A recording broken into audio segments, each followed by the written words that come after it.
Welcome to the You Need More Money podcast. I'm your host, Matt Manero, coming to you every Thursday from my studio in Dallas, Texas, but today is Monday. Why? Because Bradley is in town on a Monday, and I want Bradley in the studio to sign my booth. Welcome aboard, buddy. Thanks, buddy. I can't wait to see your name on that booth. Oh, it's going to be big. I'm going to take up some space. You know why I got that red London phone booth in my studio? Because it's cool looking? It is cool looking. I do like that. But I bought it for two reasons. The first reason was because it reminds me of a simpler time. Could you imagine being a sales guy who had to use that sales booth, that phone booth, to book your appointments, to reschedule your appointments, to check on your wife, to call in to see if, what are we doing for dinner? Do I need to get you anything from the store, honey? Right. I mean, a different time, man. Yeah, I never had to do that, man. The only time I use a phone booth is to change. Dude, you never used to... used to sleep in that phone booth, didn't you? No, I use the phone booth to change. Oh, like when people are in trouble. Oh, I thought you meant like a superhero, because you're a superhero. Right. When people are in trouble, I run into the phone booth and I pop out real quick. Like, dude, you have a superpower quality. I'll give it to you. Thanks, buddy. But let's get back to my phone booth story, Come on. all right? I'm going to try to mess up your structure. You won't. The other piece of that phone booth is that it reminds me of how fucking fast everything changes. And how completely, totally obsolete that is. Obsolete. Just worthless other than being in a studio in Carrollton, Texas. You know what else is obsolete and people don't realize it? Brick and mortar banks. Brick and mortar banks? Banks. They're worthless. You don't need a bank. You don't need a bank? Nope. Listen, the banking industry doesn't want anyone to know that. But you think about it. You can take a picture of your check and deposit it. I haven't been to a physical bank in 3 years. Mm-hmm. Well, I lied. But you have to, because if you need real cash. Yeah, I stop in to get some ATM, but you can get ATM money anywhere. No, but if you need real cash, you still got to go to the bank. Yeah, if you need 10 or 20 or 30, you got to go to the bank. Well, when do you need that? I need it a lot. What you doing, son? Dude, I'm buying shit all the time. What kind of trouble you getting in? I'm buying shit all the time. Who needs liquid cash? Unless it's shady. Sometimes I go to the bank, and the bank says I can't get you all your money. Like if I go to on a Saturday and say I want 20 grand, they can't give me the 20 grand.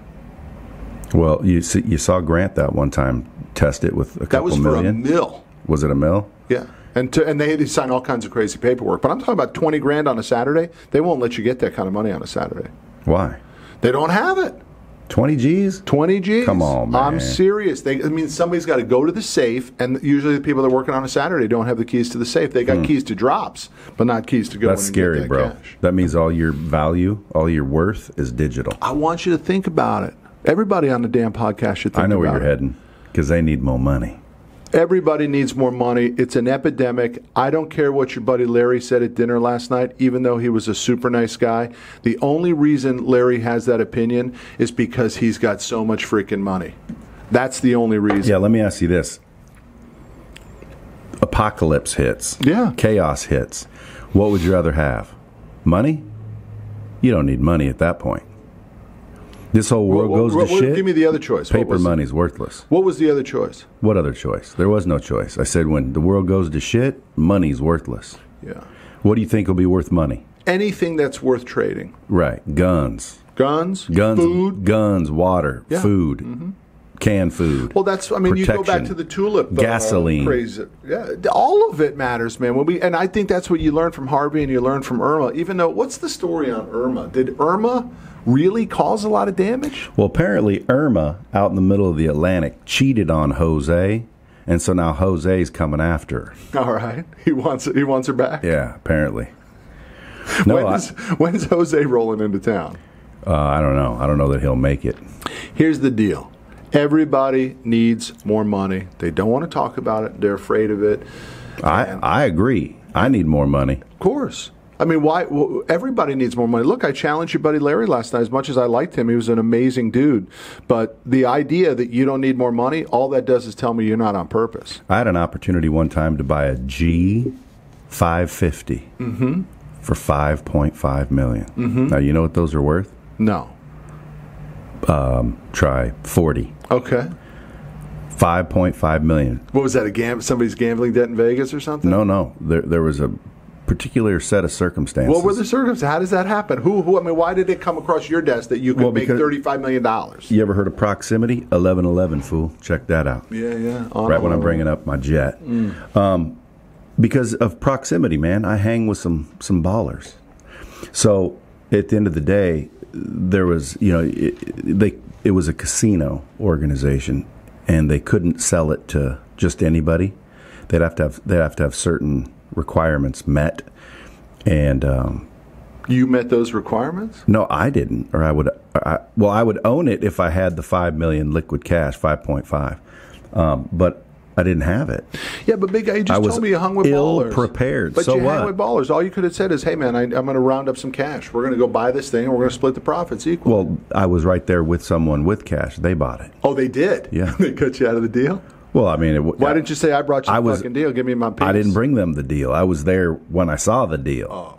But you didn't have the opportunity. You were just not necessarily, but it makes the story that much more oomph. Yeah, but that's not what we're doing here, man. We're getting down to it because people live in what I call false positive, man. They think they're doing better than they are, and it's the most dangerous place on the planet. Is that right? Don't you feel that way? I think that people feel the opposite. Like, everybody knows they need more money, don't they? No, I don't believe that at all. I believe most people think they're doing better than they really are. Think about it.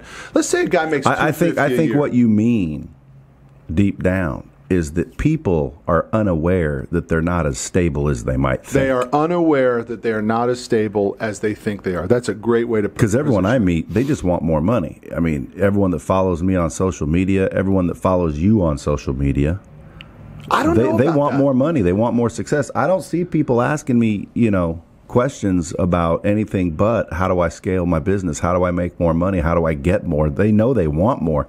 But what your book is about is what I said earlier. Like, I think your book, because people want more money. Who doesn't want more money?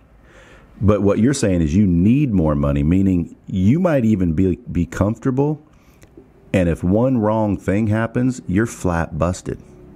Hold on, let me take a note on that, right? I got a book coming out called You Need More Money. You're helping me with it here. Too bad the damn book's already written, but I like that. You're saying that it's not that they don't think they need more money. They think that they just don't have no idea how to get it. Is that what you're saying?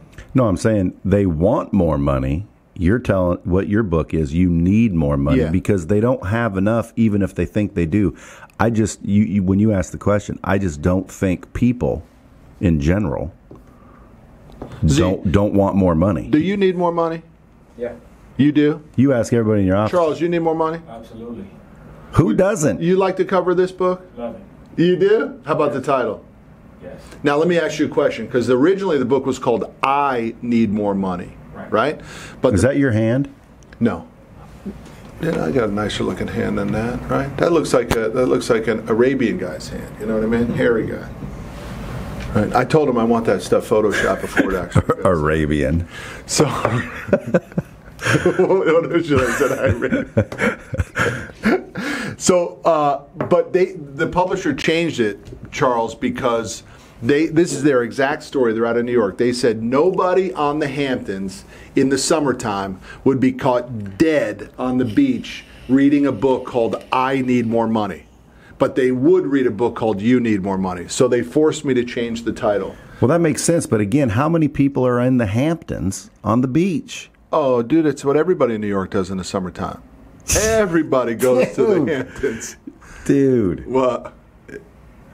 There's just rich people there. Dude, those are the people that spent $30 on a book, my friend. And by the way, those are the people that book is for, apparently. I think it's for everybody. There is no demographic that You Need More Money doesn't cover. Yeah, but knowing your story and knowing what that book is about. What story are you talking about? My brother-in-law story? That story and what that book is about. Because what you're saying is you might think you're secure, but you're not. You need more money. Let's give a real life And most example. people are comfortable and they're sitting back and they feel secure and they're not. Am I right, though? 100%. So who does that describe? That describes people with finances, people with investments, people that feel secure. Most people are not that way. Most people are well aware they need more money. I would bet you ask anybody in this whole entire office, you need more money? The answer is going to be yes. You ask some Richie sitting on a beach in the Hamptons, of all places, they might say no. You ask somebody with $100 million, they might say no. Why? Because they think they've got enough. I don't agree with you on that, though, buddy. I think most people actually go the opposite direction. It sounds good to be so self-aware that you know you need more money. Dude, most people are living in fantasy land. They don't know. They have no idea how much money they need, what type of lifestyle they want to live. You know what they want? They want the car today. They want the house today. They want the Prada purse today. How many guys do you know making $250? Well, if all you're buying is a Prada purse, then you need more money. What does that mean? What do you mean? Well, I mean, Pradas are cheap. $2,000. That's cheap. Dude, let me tell you something. You know how many? $2,000 for a purse? Yeah, but that's cheap. Start looking at like Hermes. Those are like, they start at like 25 G's. See, I mean, that's not. Oh, well, Jay-Z sings about it. I don't listen to Jay-Z. Oh, that's, no, come on, man. That's blasphemous. Right. No, but Jay-Z says, you know, basically his wife burns down shopping malls. You know, his wife comes back with a Birkin bag. That's what Hermes is called, Birkin bags, Birkin. And your girl's like, what type of purse is that? In other words, what he's saying is, does your wife have a Hermes bag? Hell no. She got a Prada bag? Hell no. Well, Prada, she has Louis. Mm-hmm. I got her hooked on Louis and Chanel. But Prada, Louis, Chanel, Dior, they're all kind of in that. How many of those she got? She's got about 8 to 10. So you probably say to yourself, no, I'm happy she doesn't know. Well, she does now know what Birkin is because we went to a buddy of mine in Kentucky, and he's loaded, and he built a 1,800 square foot closet. Mm-hmm. Closet. It's unbelievable. And his wife's got like probably 50. How does that Birkins. Make you feel when you're hanging out with I think it's wasteful, personally. I hate it. I mean, there's people that need help financially, and you're buying, you know, a bunch of bags. But hey, I don't hate people for it. He's also got Lambos and Bentleys, and like, I don't hate people for that. I mean, I'm happy for them, and like, man. But you know what? I need a couple of different cars.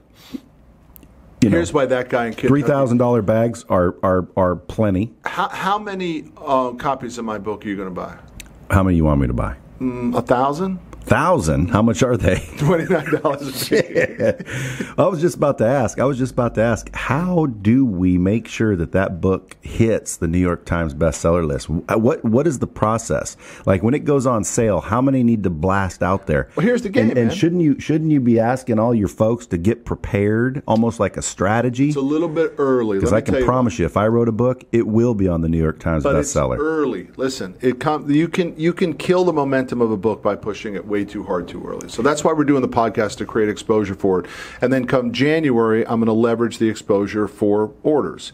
Because if you push it too early, people get the excitement dies. Right. So we're just doing the You Need More Money podcast. But come January, I'm going to ask everybody to buy as many books as they can. Because here's why.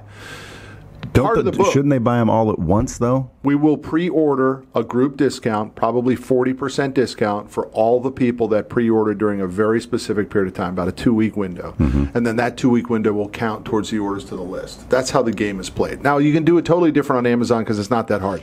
Amazon is connected to what you were saying last night, where a guy can game the system, pay a guy $8,000 to game the system and place the orders at 3 a.m. on a Sunday when nobody else is buying books, and yours can go to number 1. Everybody screenshots it and says, I'm an Amazon number 1. I want the New York Times bestseller. The New York Times bestseller still carries weight, and I want that. I don't care about Amazon. You should have just made it part of your title. What's that? New York Times bestseller? Just made the assumption? No, you should have just made it part of your title. Then it is what it is. It would say, New York Times bestseller, You Need More Money. That's the title of the book. I like that. That's freaking great. I didn't think about that. This cover's not 100% done. I might be able to do that. Hey. That's interesting. I like that idea. But here's what you could do with those 1,000 that you buy. You could put a little sticker on here that says Tim Grover edition or Daymond John's edition or something like that. And he could give it out to his entire organization that way. And then you look like the good guy. But the reason why your guy in Kentucky needs this book is because of the roadmap section where we talk about lifestyle by design. What is the life that you're supposed to lead? Now, he may say it is, but in the book, I'm going to challenge him that says all that stuff that he bought, and I'm not judging, man. I'm all for it. Buy as much of it as you can. But, man, you could have helped a shitload of people with that money. Well, you know the Bible, the good book. It says you need more money. Mm-hmm. No, it says thou shalt not judge, but yet everybody does it. Everybody's going to hell based on that. Go to hell on what? No, man. Because people judge. Everybody judges. You're getting judged. Everybody gets judged. We're judging each other right now. Are you going to buy 1,000 books? Are you going to buy 1,500? Are you going to buy 500? I'm judging you right now. I walked into this office. People were judging me, and I was judging them. I'm judging Z. I'm still judging Z too, and he's worked for me for about 6 months. But see, that's my point. Like the Bible says, "Thou shalt not judge." However, the Bible also says, "You will know his children by their fruit." So I always say, I'm not judging, bro. I'm just inspecting your fruit. Mm-hmm. I'm just a fruit inspector. Pull your fruit up. Let me see it. I'm just a fruit inspector, man. I'm just checking out what you got. Here's the thing on social media that I just don't understand. See, you see how Matt is very good at steering it back? You're good, dude. I just don't understand. I'm just trying to rattle that cage a little. What are we doing in this studio? I don't even understand why we're here. I don't need to do any of this. Right there at the end of the day, you're trying to help people, aren't you? I wrote a story that I sent to the marketing guys in New York who liked it and said this should be turned into a book. And they sent it to a publisher, to an agent in Dallas. Sent it to Cardone's agent, who also does Tony Robbins, Joel Osteen. They do everybody, Dupree Miller. They said, we like this. Let us pitch it. And they pitched it to 4 publishers. 2 said, we're out. 1 said, I really like it. And Penguin said, I'll pay for it right now. Damn. And that's how the deal went. And you got more money. Not a lot. Tony Robbins, but you still got one. I got 100, and I think Tony Robbins got 500, and a guy like Bill O'Reilly gets $2 million. Well, but they hosed me a little bit on it. I'm not talking bad about them, but they paid me out in 4 payments. Most guys get paid out in 2 or 3. So they strung me along a little bit on the payment. So I get 25, 25, 25, 25. Yeah, but you straight got paid, and all you did was write a book. Yeah, but you got to put it all back into the book if you want it to be a New York Times bestseller. Remember, marketing group gets 12%, the agent gets 12%, the publicist, starting in January, will get about $10,000 a month to crank that thing out. I thought agents got 10%. Mine was 12, so my agent took 12. The marketing company took 12. So that's 25 out of the hunch right there gone. And then I'll spend probably 30 or 40 on the publicist. And when it's all said and done after taxes, I will clear maybe 15, 18 grand out of that hunch. And I make $2.50 a book. But that's not why I wrote the book. I wrote the book to tell my brother-in-law's story and try to wake some people up. What I'm talking about is social media. What are we doing in this social media world? Dude, How does it put money in my pocket? Your name rhymes with money. You know what my name means in Spanish? No, but it rhymes with dinero. Big man. It's Matt Dinero. Monero, dinero. That's Monero, dinero. Why you keep deflecting the question of what are we doing this social media thing for? All you got to do is run LightspeedVT, and nobody has to know who you are, and you'll make millions. Correct. What do I do it for? I'm asking together. Why are we doing this? I believe we are doing this in order to do 2 things. Help people and get attention. Now, why do we want attention is the real question. And that I still don't know. I might just stop doing this altogether. You won't, man. The cat's out of the bag. Well, the reason I won't, out of the bottle. the reason I won't is because I want to help people, man.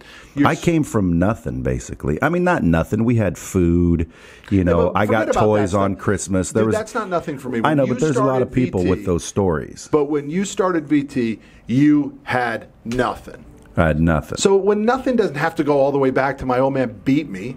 When you started Lightspeed, you had nothing. Just like when I started Commercial Fleet. When I started Lightspeed for Christmas, we had such little money. My children, I'd cut a hole in their pocket so they'd have something to play with. Literally, no money. Christmas. No, I had $35 after I paid bills though. I mean, I wasn't destitute. Ultimately, when I started Lightspeed, I was making $300,000 a year. Oh, no shit. Yeah. Problem is I was spending $310. So I was You're living in false positive. Yeah, I was broke at a different level. Yeah. So at the end of the day, the worst level, by the way. Yeah. When I quit, I was smart enough to pay my bills and make sure that I had 30 to 60 days of runway. That's all you had, though. You said this thing. If this doesn't happen in 30, 60, 90 days, I'm in deep shit. Well, dude, I mean, I own the company. All I had to do was sell something. It's my money. Like, if I can't sell anything in 30 days, I shouldn't be starting a company. But you had already built the product?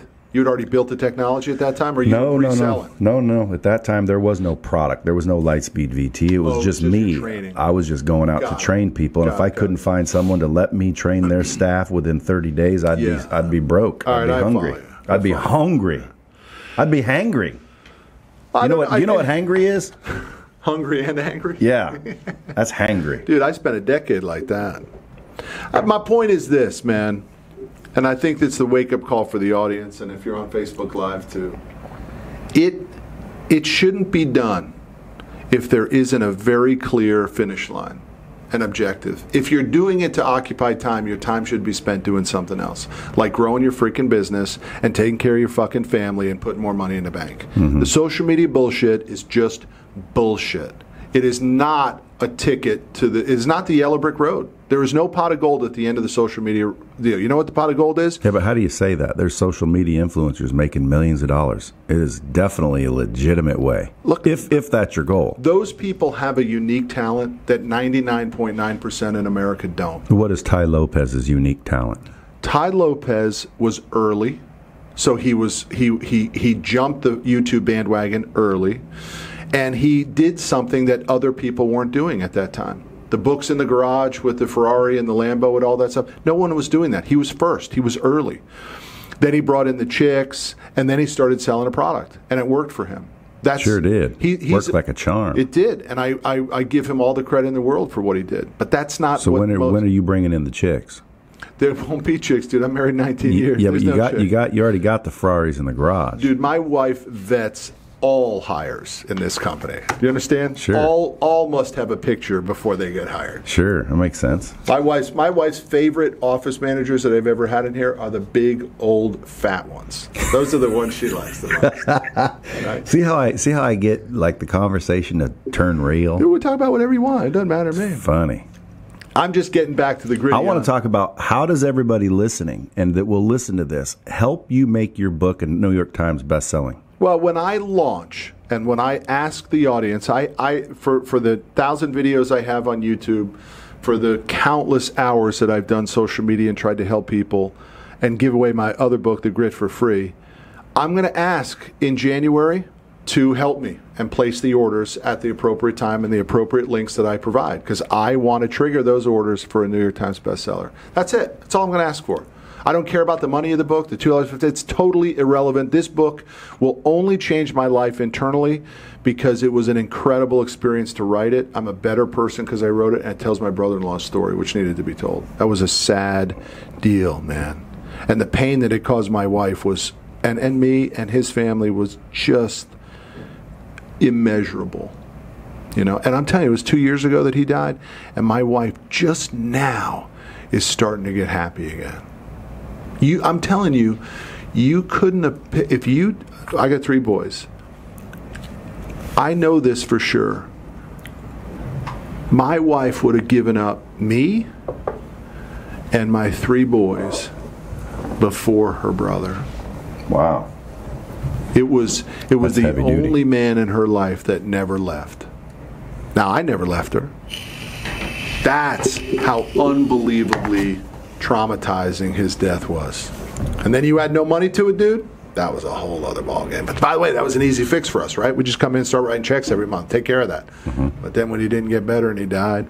Well, I know people that, and this is the point of your book, I know people that had, comfortable money. They were comfortable, got sick, and it chewed through their savings instantly, and they died broke and lonely. But see, my book gives you the formula on how you know whether that definition even works. It's the 1, 3, 5, 10 formula. So most people think they're comfortable, but they don't even know what comfortable is. How do you know you're comfortable? Well, my point of view on that. No. People shouldn't get comfortable. So, when you're uncomfortable, there's success in that. Like, oh, it is success. Think about anything successful. It's uncomfortable. You get in shape, you get the abs, that's uncomfortable. You get freaking, millions of dollars in the bank, and, that's uncomfortable. People think it's comfortable. It's not. You got to start worrying about what do you do with it. You don't just leave it sit there. Dude. Are you doing the right thing? Are you doing the wrong thing? Everybody starts coming out of the woodwork, wanting loans, wanting help, wanting charity. And it adds a lot of pressure, and it's uncomfortable. Anything, I think, that's success related is uncomfortable. You win a marathon, I guarantee you were uncomfortable. I think most people are comfortable being broke. I think most people are comfortable and they seek comfort, and that's why a lot of them aren't winning. And they'll be broke. Comfort creates brokenness. Yeah. And that routine, creates... people like routine. Routine creates comfort. Here's what I want to do. I want to wake people up. I want to wake people up to the fact that you never know what's... My brother-in-law used to tell me all the time, Brad, I know I'm behind, but I got time. I know I'm behind, but I'll make it up. Dude, he didn't know that one day, man. He literally felt sick, went to the doctors, and left with stage 4 cancer diagnosis. That's how his Monday went. He just thought he was going to get a shot and he was going to be okay. Stage 4 cancer. Changed everybody's life instantaneously. That's why the book is so important. That's why I'm writing the book. You're pulling it out of me. That's why I'm writing the book. Because if I can help, and this is no bullshit, if I can help one fucking family wake up and not put them in that situation, that book would be the most greatest gift I could ever done for somebody. Mm-hmm. That's it. The money means nothing to me about the sale of that book. Here's what's crazy about dying. We all are going to do it. And everybody goes around like it's not going to happen. Like, you're going to die. I know that. Do you know that? Dude, I'm going to die early. Yeah, but we're all going to die, and yet we walk around acting like we're not. However, we all know we are. It's when we find out the day is when all of a sudden everybody starts to, Yeah. But to me, death is inevitable, and you should be prepared so when you die, the people that are going to stick around, are better off. And I think that's why your book's going to help people. It will. Listen, you're going to wake some people up. But you don't even have to wake up to getting rich. You know what you got to wake up to do? Get a damn term life insurance policy, for Christ's sake. Dude, what's this America's fastest growing company? Yeah, we won it 500. 4 years in a row. You know how many companies won it 4 years in a row? Less than 10%. How do you even get in it? Less than 10% in the companies in the history of the thing. It's been going on for 31 years. Less than 10% of the history of the companies that have been on that list have made it 4 times. I just don't understand how you get in it. You submit. They've never looked at my company. You have to submit. Oh, you do? Yeah, you submit your information to them, and they determine. They compare you against everybody else, and they put a ranking out. Damn. But it does. All that does is get you phone calls from guys who want to sell you plaques. It doesn't mean shit. It doesn't mean anything. All right, listen. Did we get through all these? You want me to go through my list of questions? Well, yeah. I didn't mean to derail the whole podcast. The problem is you didn't. The problem is my questions were connected to my morning scrum, which you were going to be my guest in. Yeah. But Charles screwed that up for us all. So I told a story in the scrum that was the feeder for this episode, but you didn't get to hear the story. Well, go ahead anyway. You want me to tell you the story? Sure. It was told better in the scrum, wasn't it? Yeah. It was hit because it started with I had the whole thing. It started with a video and then the whole thing. But I have a guy, Eduardo, who saw some of my videos, went to 10X, learned about me, saw some of the videos, and said, I want to go work for that guy. And he literally flew down here on his own dime, and we'd not an appointment, nothing, just showed up. And we liked him, and we hired him. He moved down from California, from Sacramento, and started last Tuesday was his first day. On the drive down, he blows the engine to his car. And literally puts it on a U-Haul. He must really like that car. He must really like the idea of coming to work for us. But here's the problem, bro. People think working for us is the ticket. Dude, that's only the admission ticket. Right. You got to do what we do to be able to be successful. The guy gets here, blows the engine, gets an apartment, And we're sitting on Friday, and I assigned him the industry. He's going after the moving industry, right? I want to finance more moving trucks. I know that industry backwards and forwards. And I said, like I said, all my new guys, what are your plans for the weekend? How are you going to get better? What are your skills? He goes, I think I'm going to spend time on Google researching moving trucks. Mm-hmm. And I said, what the fuck are you going to do that for? You know what you should do? Get your fucking ass to a moving company and get fucking hired. And fucking lug boxes on Saturday and Sunday. Learn the fucking industry and make a few bucks to get your goddamn engine fixed. You know what he did? Fucking went down and got hired. That son of a bitch went down, interviewed on Saturday, got hired Saturday afternoon, started lumping boxes on Sunday, left with a $100 bill. And I was celebrating him. I said, congratulations, dude. You freaking pushed it. You fucking got gritty. Gritty. And you freaking pushed it. Everybody else is thinking about going to Google, and then maybe some go to Google, and this freaking many, 0.0001, go to the moving company and get hired. And I said, today when you're on the phone, you know what you get to say to a prospect? I know your business, sir. I have been in the moving industry. I know what your people go through. I know how your process works, and that makes me a bigger asset to you. Congratulations, man. And we all clapped for the guy. That's a freaking gritty, tough story. Yeah. So anyway, that was my. What do you think about that? That's ballsy. It's good, right? Yeah, I mean, you know. You think the boss should push a guy like that? Well, By the way, it cost me $100 in the swear jar because all those. Well, you heard the story. I don't need to stick my head up a bull's ass to tell you if the ribs are good or Dude, not. that's Tommy boy. That's awesome. Like, I don't need to go move to say I know the industry. Yeah, I think it helps. Shit, man. Dude. I'll call up a movie. Dude, I want to finance your trucks. What's that got to do with I moved your boxes? I know what you go through. I think it, man. Hell no. That dude's gritty. That's all I'm saying. That dude. Like made it happen. I wouldn't do what he did. I'd tell at you. His stage, needing money because the byproduct of that is he's got to get an engine I would have sold fixed. you on a frickin' advance. That's funny you say that. He didn't sell me on it, but I did give it to him. Yeah, but I would have said, "Hey, Matt, my car blew up. I'm coming down here. I need to get on the phone. I need to not have worries about how I'm getting back and forth to work. Why don't you spot me $5K? I'll go get my shit handled. I'll see you Monday morning, and I'll start making you some money." Dude, I love it. I would do that, too. I would do that exactly. Yeah, but I wouldn't have went and moved boxes. Dude, I hate manual labor. Well, you know how I started my career in sales?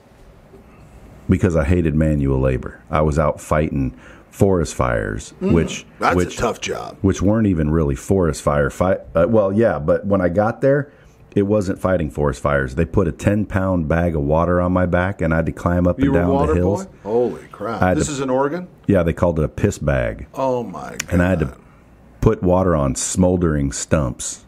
A 10-gallon thing? He must have been lifting 10-gallon buckets all damn day. That's not much water. 10 gallons? You go up the mountain, you spray the stumps, you come back, get more water. Holy! It's ridiculous, dude. And then I got poison oak.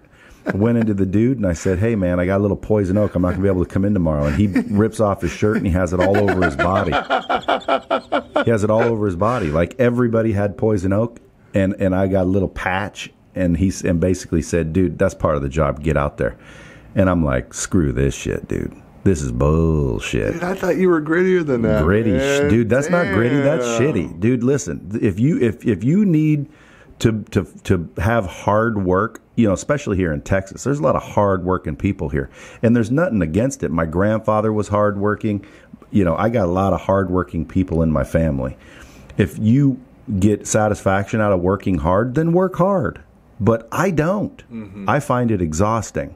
I find it shitty, not gritty. I like it a lot. I really do. Now, listen, I like the hard work. I like the grind. I like it. Well, you're from Texas.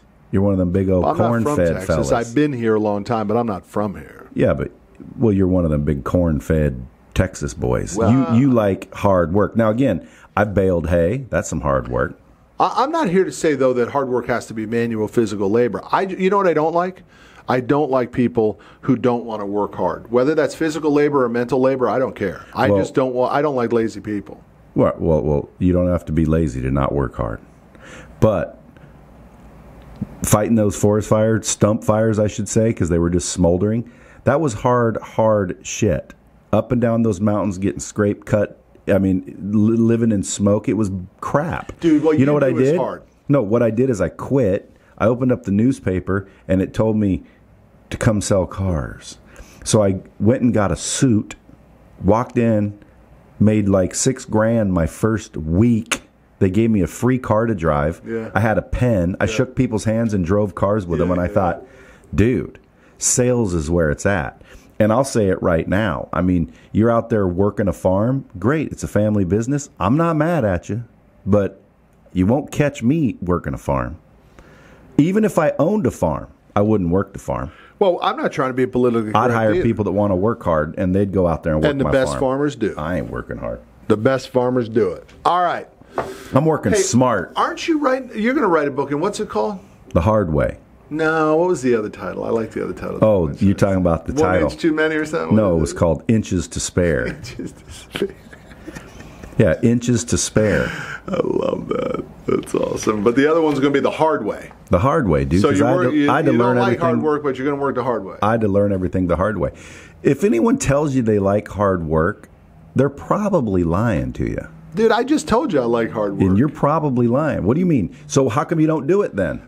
Because my version of hard work is not most people's version. I don't believe manual labor is defined as hard work. You know what I like? Okay, well, again, it's all about definition. I'm talking about hard work like moving. Do you move? Dude, when you I move, put myself do you through move? college moving boxes. Is that hard work? Brutal work. Okay, I wouldn't do it. Mm-hmm. Like there's other things. But it's just like ugly girls. I like the hard work of solving problems. And solving problems and putting pieces of the puzzle together is hard for me, right? And I like that. Yeah, but it's like ugly girls. I've never hung out, been with, dated, or married an ugly girl. Why? Well, because there's other girls out there. Now, my dad told me if you want to be happy, marry an ugly girl.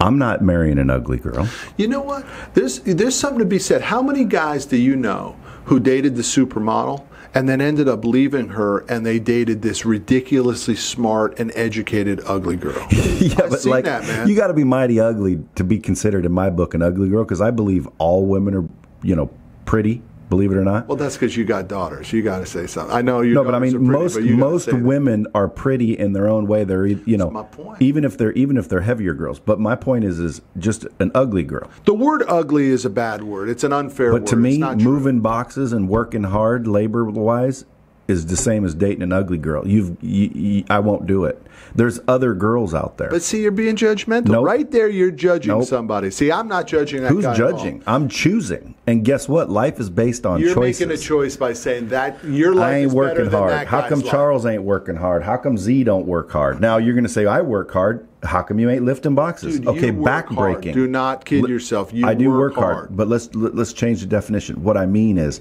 I'm not going to do back-breaking work. Yeah, that's different. There's people that enjoy it, totally, and good for them. I don't think they're dumb. I don't judge them in any way. But I'm not doing it.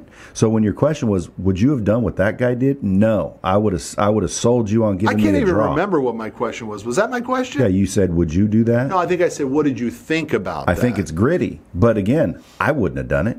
Yeah, and I wouldn't have educated him to do it. I would have told him, dude, listen, come here. Go talk Matt and do a draw. Don't worry about lifting boxes.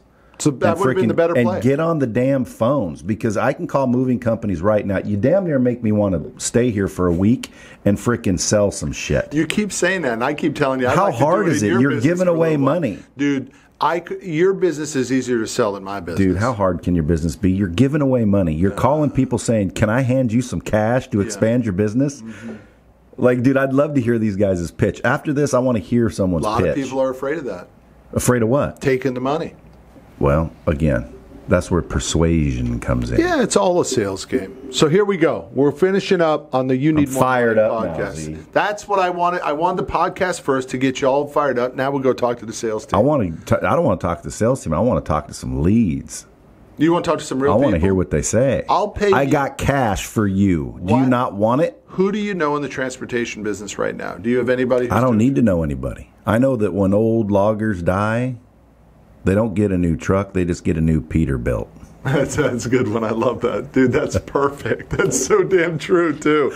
I love that. All right, Bradley, you're a good guy. Thanks for coming to my office. Appreciate you being on the This You Need More episode's Money. probably never going to see the light of day, is it? They all see the light of day. I got nothing to hide. Hey, listen, I want you guys to go rate this podcast. I want you to share it out. I want you to make it Matt's #1 shared and liked podcast. I think mine is on yours right now. Isn't it is. That's good. You have numbers on that today?